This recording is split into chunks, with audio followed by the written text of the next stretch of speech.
আন্দোলনত এই 25-26 যিটো স্কিম আমাৰ BTC অঞ্চলত 8টামান আছে। এইটো আমি যোৱাকালিও মই উদ্বোধন কৰিছোঁ। সেইফালে পৰ্বতজৰা আৰু গোসাইগাঁৱত 2টা ৰাস্তা, আৰু আজি আমাৰ ইয়াত বিজনীত বড় বাজাৰ পৰা ভৱানীপুৰ যোৱা ৰাস্তা এইটো এটা, আৰু ইয়াৰ পিছত আৰু দলং এখন আছে, এইটো আমি উদ্বোধন কৰিম। তো আৰু ৰাস্তা আছে বিজনেছ কৰিব লগা, অহা 26-27 যিটো আসাম মালা যিটো প্ৰগ্ৰাম হ'ব, সেইটো ৰাস্তাতে সেইটো প্ৰগ্ৰামত আমি ধৰিম। কথাটো হ'ল সেই ৰাস্তাটো আচলতে প্ৰমোদ বড়ো দিনতে উদ্বোধন কৰিব লাগিছিল, কিন্তু সি কৰা নাই, বুজি নাপায়। মুঠতে সেইটো প্ৰমোদ বড়োৰ দিনতে চেংচন হোৱা ৰাস্তা আছে।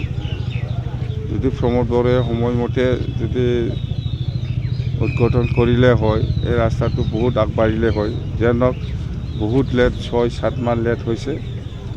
তো সেইখিনি কথা।